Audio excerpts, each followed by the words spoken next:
The doors of the initiation hall groaned open, and the air changed. Every cadet felt it first, the vibration in their chests, the deep rumble echoing through stone and steel. Then came the sound, claws clicking against the floor, a growl that seemed to scrape at bone. The war beast was awake. No one spoke. Even the loudest braggarts went silent as the creature padded into view, its eyes burning gold in the half-light. Taller than a warhorse, shoulders knotted with muscle, its breath hissed like steam escaping a furnace. A line of cadets stood waiting, every one of them knowing the same thing. Today, they weren't being measured by instructors, they were being measured by it. The ritual was simple. The beast would test them, one by one, with a snarl, a snap of jaws, a swipe of claws. Those who flinched too much failed. Those who stood their ground passed. That was all. At least, that was what the instructors promised. The first cadet in line trembled as the beast lowered its head to sniff him. A guttural growl rolled out of its chest, and the cadet nearly fainted. The beast moved on, unimpressed. Another cadet tried to meet its gaze and was shoved aside by handlers before he lost a hand. Again, the beast prowled forward, leaving only shame in its wake. And all the while, at the end of the line, a human boy stood waiting, soft-skinned, unarmed, forgettable. The cadets who had mocked him earlier smirked now, whispering to one another. They weren't sure what would happen when the beast reached him, but they all agreed on one thing. He wouldn't last a heartbeat. The instructors stood on the high platform overlooking the trial. Commander Dren had run this test for over 40 years, and never once seen the beast do anything other than snarl, snap, dismiss. It was bred to judge fear, raised to identify the hesitant, the weak. He glanced down the line of cadets, past the braced stances and wide eyes, to the boy standing at the end.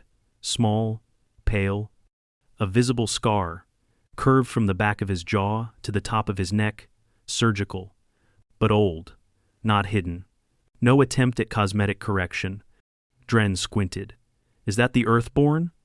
His assistant instructor, a lean Avari female named Cien, checked her roster. Yes, Jackson Cole. Terran exchange program.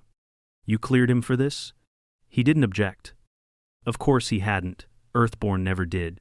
They always just stood there like they'd already survived the worst. The war beast snarled again, testing the next cadet in line. The boy flinched hard, stumbled back. The handlers pulled him away without ceremony. One more reject. The beast kept moving. The hall echoed with the sound of claw against stone. The beast moved slowly, deliberately, each step a thunderclap in the minds of the watching recruits. Cadets stared ahead, not daring to glance sideways, but they heard the muffled gasps, the soft weeping, the sound of knees buckling as the beast prowled past. It sniffed a Raksari female and bared its teeth. She tried not to scream. She failed. It moved on. At the fifth cadet, it reared up and slammed a claw down inches from his feet. He fell back hard, whimpering. The beast didn't even growl. It just looked disappointed. And still, it moved. By the time the beast was halfway down the line, tension choked the air like smoke. Even instructors fell silent. The cadets at the end of the line had begun to sway on their feet. Only one stood motionless. Jackson Cole. No armor, no shielding. Just his black cadet uniform and a pair of battered boots that had clearly seen Earth's worst terrain. His hands were loose at his sides, his spine straight, his gaze forward. He hadn't blinked in nearly a minute. Two cadets behind him watched, puzzled. Why isn't he sweating? One hissed. He doesn't even look nervous, the other whispered. He should be shaking. The human didn't respond. He just waited. The beast passed another cadet, hissed with disinterest, then turned its head. It was close now. 5 bodies away. 4, 3. And something changed. It slowed. Its pupils narrowed. Its breath deepened. Its claws began to click harder against the floor, scraping at the stone with a rhythm that made the air feel heavier. Instructor straightened. What's it doing? Cien asked. It's agitated, Dren said. I've never seen that before. The beast moved forward. 2 cadets now. Then, 1. And then it stopped in front of the human. The entire hall went silent. No breath, no words, just the low, subsonic growl of the war beast, inches from Jackson Cole. It stepped closer, snarled, and Jackson didn't move. The beast circled. Its massive shoulders twitched with every breath. Its eyes glowed like molten gold, tracking the human from every angle. It sniffed once, slow, deliberate. Then again. And then it lunged. Not a full strike, but a lightning-quick snap of jaws just short of contact, teeth glinting like blades. Jackson didn't flinch. The beast's growl shook the walls. Still, Jackson held steady. Not rigid, not frozen, just present. The beast stepped in until its chest was nearly touching his. The heat from its breath steamed against the human's neck. Jackson blinked once. Then the war beast exhaled sharply, a burst of steam, and lowered its head. Its front legs bent. Its massive body sank. And in the center of the initiation hall, under 100 silent stares, the war beast knelt. The translator collar on its neck buzzed once, then growled with ancient syntax. Bearer of scars. No one moved. No one spoke. The beast remained bowed, unmoving. Jackson didn't smile. He didn't step back. He simply reached one hand out and placed it gently against the side of the creature's head, his palm resting just behind its eye. A sign of thanks, not ownership. Respect returned. The instructors on the platform stared. Dren dropped his clipboard. The beast, the apex predator, had knelt. And now, the entire initiation hall was asking the same question. Who the hell is this human? The war beast rose slowly, muscle by muscle, its bulk unfolding like a siege engine brought to life. It loomed over Jackson again, the human still unmoving, hand at his side now, gaze steady. But the tension had drained from the room. The beast didn't growl this time. It didn't sniff. It didn't bare its teeth. It turned and walked away. Not with haste, not with indifference, with respect. It returned to its handlers and sat beside them as it had never done before. The beast had always kept pacing, circling, never resting until the line of cadets was gone. But now it sat and watched the human like it had seen something the rest of the galaxy had missed. The instructors didn't speak. They didn't need to. The cadets' stunned silence told them everything. And Jackson? He walked back to the formation line, slow and calm, like none of it had surprised him. Only when he reached his place and stood at ease did anyone finally find their voice. He didn't flinch, someone whispered. He didn't move, another said. A third, shaking, murmured. It bowed. One cadet, a tall scarn male with layered scale plating, stepped forward and pointed. It's a trick. There's no way the beast submits. He's not special, he's just scarred. The scarn sneered. Anyone can get cut up and live. All eyes turned to Jackson. They hadn't noticed it before, but now they were looking closely. Not at his face. At the scars. Down his left forearm, a spiral of pale lines, not neat, not surgical, bite marks, some deep, healed unevenly. Across the top of his hand, a line that had gone through tendon, another along the back of his neck, barely visible but jagged. And there, where the collar of his shirt dipped more, not self-inflicted, not aesthetic, not decorative. Survivor scars. The kind that came from places where help never arrived fast enough, where the only medic was your own shaking hands and whatever you could rip off your clothes to stop the bleeding. The kind of scars the war beast had recognized. A different instructor spoke, her voice crackling over the arena's broadcast system. Silence. The cadets froze. Cadet Jackson Cole of Earth, step forward. He did. Commander Dren leaned over the platform rail, looking down at him. Explain this. Jackson glanced at the beast, then back at the crowd. I didn't do anything, I just stood still. Dren narrowed his eyes. The war beast has never submitted. Then maybe it saw something you didn't, Jackson said. The hall held its breath. Dren's jaw worked, but he didn't reply. Cien, beside him, pulled up the beast's biometric readings. Her fingers twitched through the interface. Sir, she said quietly. The creature's stress levels spiked before contact, then dropped to flatline. It wasn't reacting in fear. It was recognizing something. Another instructor added, This is not in the training protocols. We have no precedent for it. Start writing one, CN muttered. Word spread within an hour. Not just in the initiation hall, but through every training sector, every simulation chamber, every wing of the academy. The war beast had bowed. And the boy it bowed to wasn't armored, wasn't bred for war, wasn't engineered or cybernetically enhanced. He was human. In the barracks that night, no one laughed at Jackson, not even the ones who used to make jokes about his soft skin or his lack of claws. They didn't know what to say. He sat on the edge of his bunk, rewrapping the gauze on his hand. One of the smaller scars had reopened slightly during the day's trial. A younger cadet, one of the newer Vreni, approached him quietly. She was barely into her first week. You didn't look afraid. Jackson glanced up. I was. Her head tilted. But you didn't run.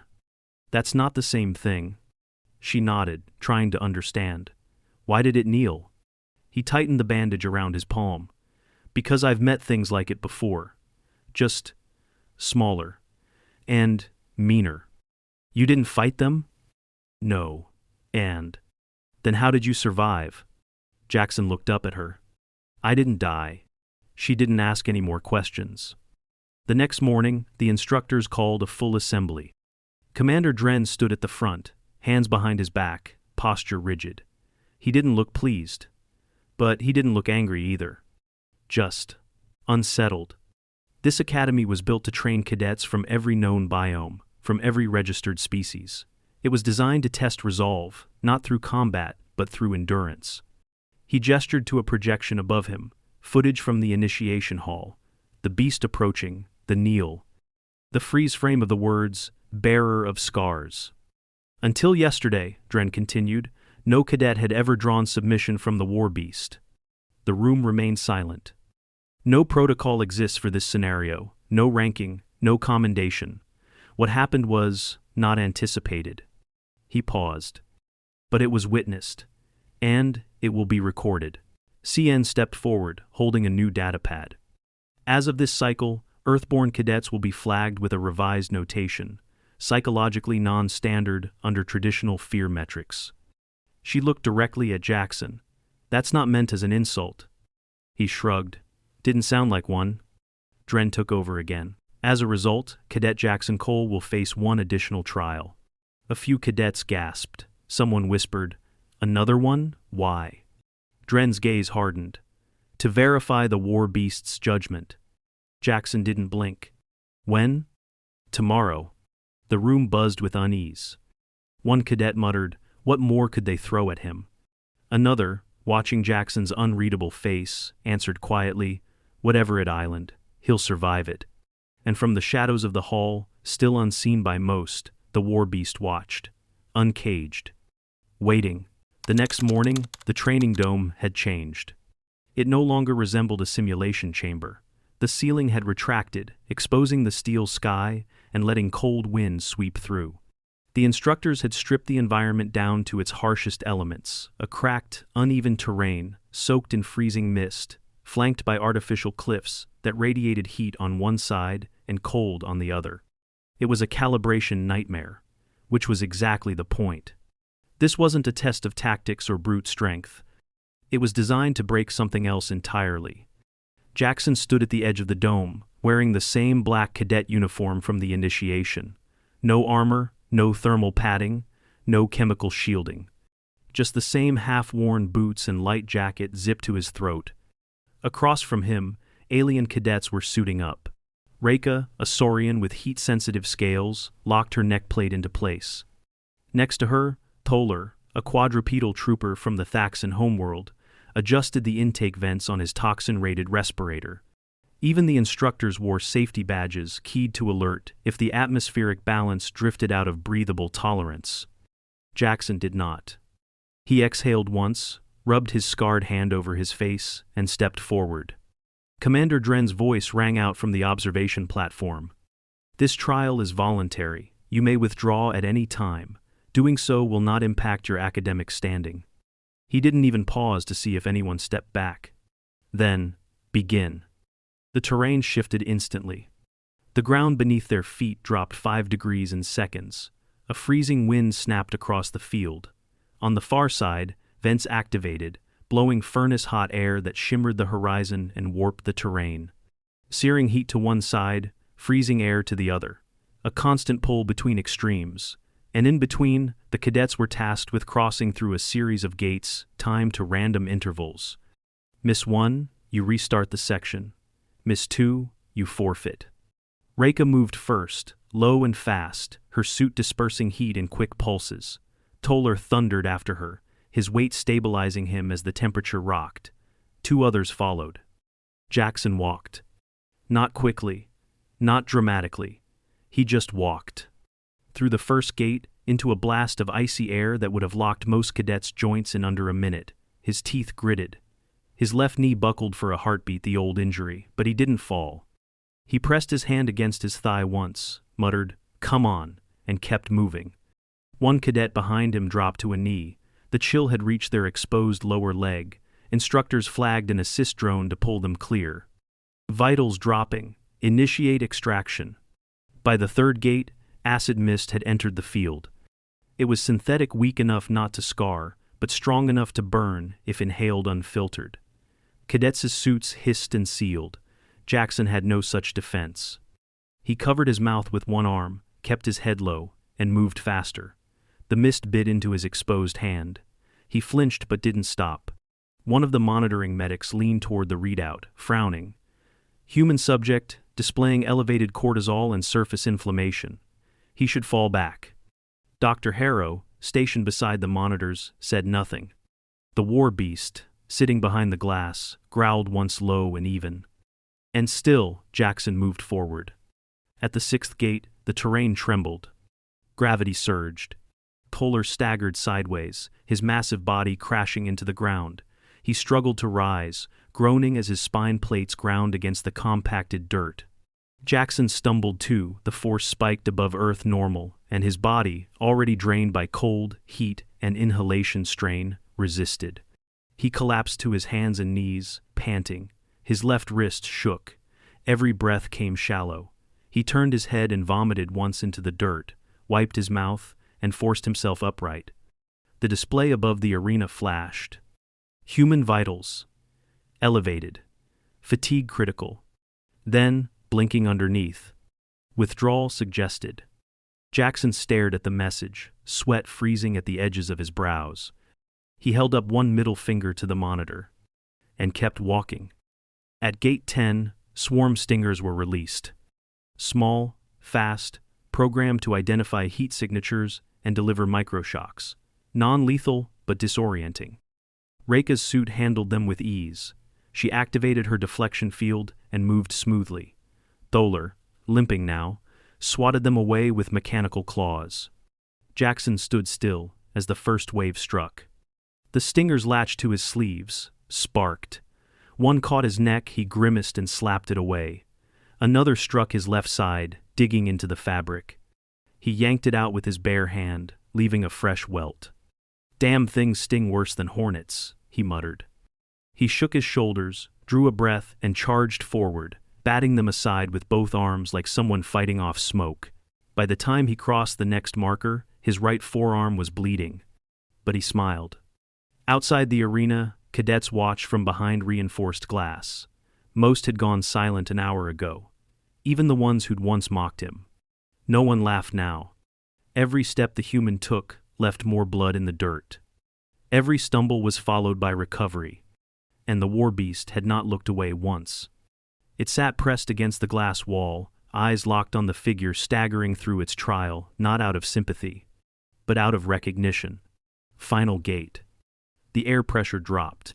The simulation cranked environmental settings into storm mode, crosswinds, sideways rain, thunder so loud it made internal organs shift. Jackson leaned into it. His jacket was torn, his lips split, his fingers trembled, one eye had swollen half shut. But he walked forward, jaw clenched, arms steady at his sides. Lightning crashed nearby. He didn't flinch. He looked up into the storm, rain pouring over his bruised face, and shouted through cracked lips. "This all you got?" The sky answered with another flash. He staggered forward again. And past the last gate. The alarm sounded. Trial complete. Medics rushed the field. 3 cadets were stretchered out, 2 under full oxygen. Reika was helped to her feet, visibly shaking. Jackson sat down where he stood and coughed red into his sleeve. Dr. Harrow knelt beside him immediately. "Talk to me." "Shortness of breath," he said hoarsely. "Probably pulmonary irritation. 2 stings embedded in my lower back. Mild tendon stress in my knee. You can't self-diagnose in this state." "I'm fine." "You're not." "I'm alive," he said. "Same thing." She looked at him and said nothing more. Just applied a stim patch to his arm and wrapped a pressure band around his ribs. Behind them, the war beast approached the gate handlers, allowing it only so far. It didn't snarl. It didn't growl. It bowed its head again. And for the first time, the human's classification system flagged a cross-species behavior. Designation: protective submission. Subject: war beast. Target: human, Cole, Jackson. Implication: leadership acknowledged. And across the academy, something shifted.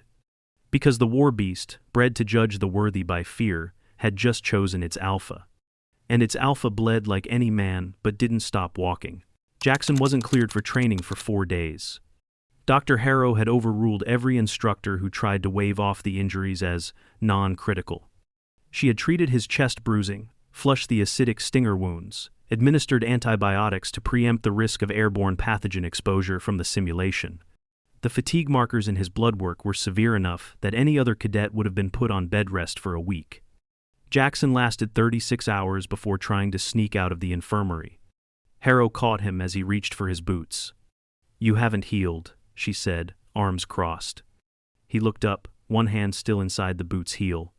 "I've healed enough." "You tore muscle, Cole. I saw the scans. I saw the damage to your lungs. Your right knee's carrying twice its weight from compensating for the left side. You're already favoring it in your stride." "I can walk." "Being able to walk isn't the same as being ready." He paused. "You think I don't know the difference?" Harrow blinked. He stood, slowly. "I've been doing this since I was 12. Patching myself up with duct tape and boiled rags, ice packs from busted freezer bags, cheap stitches, crutches made out of fence posts." She didn't interrupt. "I've healed on rooftops, under overpasses, in the back of pickups, and in storm shelters with no power. You think 4 days of proper rest is going to scare me?" Finally, she asked, "Why are you in such a hurry?" Jackson looked down at his boots. "I don't like being still." Outside the medbay, things had changed. He wasn't sure when it started. The glances in the corridor weren't mocking anymore. They were watchful, curious, measured. Cadets stepped aside as he walked past, not rudely, not fearfully, but like they were giving space to something they didn't fully understand. He hated it. The whispers followed. Not mean, but heavy. "That's him." He didn't cry. He bled for 6 hours. "I heard the beast followed him after the trial." It had. Sort of. They'd returned it to its enclosure after the trial, but the handlers had noticed changes. It refused food until it was allowed to see Jackson through the enclosure glass. When he appeared, it would eat. It refused all commands unless Jackson's name was mentioned. It would growl at other cadets if they approached its cell too closely. One of the older instructors had joked that it had imprinted on him. Another, less confident, had called it what it was: recognition. Commander Dren summoned Jackson for a formal review. He arrived still stiff from the healing tissue in his back, his gait uneven but his eyes sharp. "Sit," Dren said. Jackson stayed standing. Dren grunted. "You know what this is about." "Everyone knows," Jackson said. "It's the first time the war beast has ever identified a cadet as an alpha." "Because I didn't flinch?" "No," Dren said, "because you're still here." That gave Jackson pause. Dren leaned forward. "I've been watching cadets for decades. I've seen bodies crumple under pressure, minds crack before a trial even begins. Some scream, some break, some freeze, and some endure." He stood and walked slowly to the display wall. "Endurance isn't about surviving a hit," he said. "It's about surviving enough hits. so many that you forget what comfort feels like, and keep moving anyway. He turned back to Jackson. That's what the beast saw. The scars weren't decoration, they were language. Jackson stayed quiet. You spoke fluently, Dren added. So what happens now? Jackson asked. Dren sighed. Now, we wait. For what? For the others. They came within a week. The second Earthborn cadet was a girl, tall, lean, quiet. Her name was Kira. She wore long sleeves and had calluses that didn't match her file's sports history. The scanner at the gate flashed red again. Warning. Origin, Earth. Handle with caution. She flinched when it buzzed, but didn't stop walking. The war beast, still in observation protocol, stirred in its enclosure. The moment she entered the hall, it stood. Within a month, 3 more arrived. A marine biologist's son with a fused shoulder from a shark bite. A forestry cadet who had once carried her twin through a burning wildlife preserve. A quiet, wiry kid from Alaska who'd survived 6 days in a collapsed cabin during a blizzard alone with a compound fracture. All of them bore it. The scars. The silence. The gaze that didn't waver when instructors shouted, or when alarms blared, or when others broke under stress. They didn't brag. They didn't flinch. They just showed up. The Academy tried to adjust its protocols. A new sub-designation appeared in the files. Earthborn Variant, Scar Class. Not an insult. Not a compliment. Just an acknowledgement. These weren't elite warriors, not yet. But they knew pain. They understood fear. And they moved anyway. It terrified the staff more than they let on. One afternoon, as Jackson sat outside the arena, watching a new simulation group stumble through obstacle drills, Kira sat beside him. They're starting to call us that now, she said. He looked over. Scar class? She nodded. Heard it 3 times today. How do you feel about it? She shrugged. Better than soft-skinned. He smiled faintly. She looked at him. Why do you think the beast chose you first? He thought for a moment. Because it saw someone who'd already lost things. And survived? No, he said. Someone who didn't expect to survive. And kept moving anyway. They sat in silence for a while, the distant thunder of falling cadets echoing from the arena. Then, from behind the reinforced glass of its enclosure, the war beast rose again. Watching, waiting. Not for prey, but for its kin. The final phase of cadet training wasn't a simulation. It wasn't watched. It wasn't even monitored directly. It was called The Crossing. A 7-day field survival trial, off-world, on an uncolonized moon designed for raw environmental stress. No shelters, no supply drops, no external contact. Just a beacon placed at the far edge of a volcanic ridge system. Find the beacon, activate it, return. That was all. The moon's surface temperatures ranged from sweltering daylight to below freezing at night. Terrain was unstable. Oxygen was thin. The gravity was sharp enough to press every joint into aching submission by day 3. Cadets were sent in groups of 5. Each team was selected to be balanced strength, strategy, stamina, field medicine, and stress control. When Jackson's team roster was announced, no one questioned it. It included Kira, the Alaskan boy, Will, a medical candidate from the flood coasts, Rachel, and Jackson. All of them Earthborn, all of them Scar class. And the war beast? The instructors didn't plan to bring it. But it refused to eat the day the roster was posted. And when the dropship powered up, it snarled at the handlers and lay at the cargo ramp until the order was given. They let it board. Not as a participant. As an escort. The crossing began with fire. The first storm system moved in hours after deployment. Volcanic ash mixed with electrical dust and magnetically charged particles that made visibility impossible. Most teams delayed movement. Jackson's did not. They moved during the storm. Wrapped in heat-damp scarves and repurposed ponchos, they navigated by feel, breath control, and memory. Kira tracked terrain shifts, Will tested paths with a weighted pole.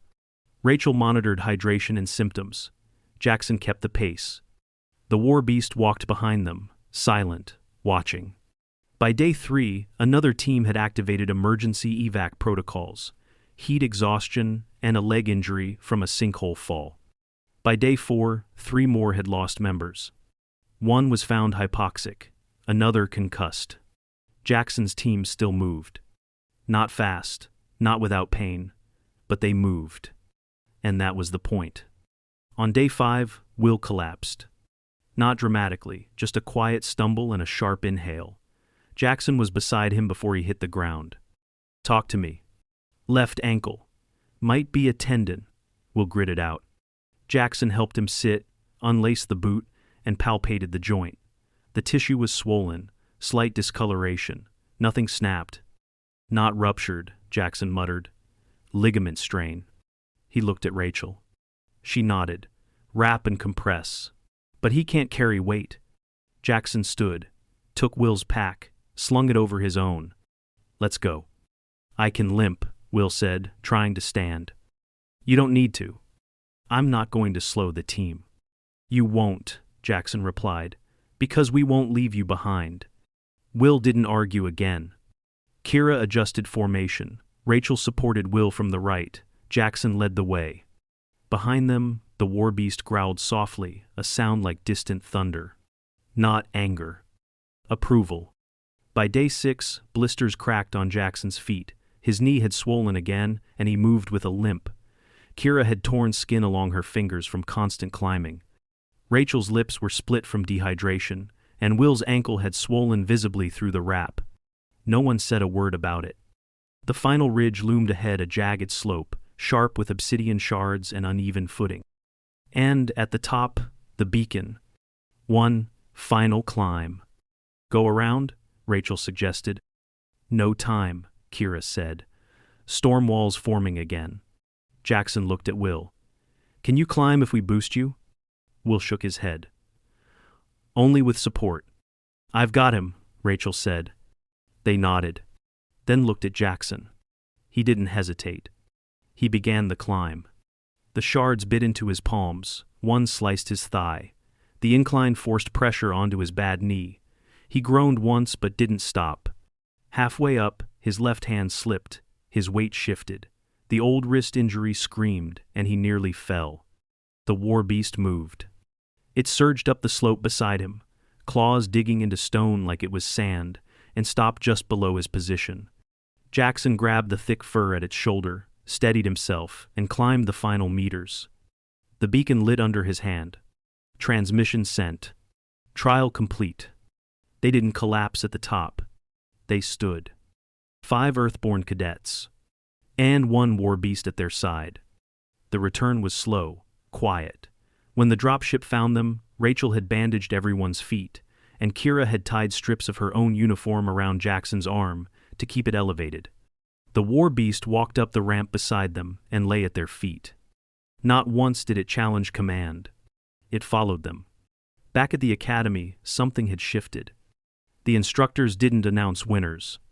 There were no medals. Just a list posted. Crossing, complete, Team 7, Earthborn. Underneath, in smaller print, all members returned alive. There was a silence across the training wings for 2 days. No cadet mocked the scars anymore. No one called them soft. Instructors reclassified Earthborn entries again. Psych profile. Scar class. Status. High risk tolerance. Potential leadership. Confirmed. Later, as the Earthborn team stood at the edge of the arena, watching younger cadets stumble through basic obstacle drills, one of the instructors approached. It was Commander Dren. He stood with arms folded, watching Jackson. "The beast follows you still." Jackson nodded. Dren looked down. "You never asked it to." "I didn't need to." "Why?" Jackson didn't answer right away. Then he looked at the younger cadets, falling into mud, slipping on the climbs, rising again. "Because it knows," he said. "Knows what?" "That scars aren't weakness." Dren nodded once. "They're records." Jackson turned. "They're proof."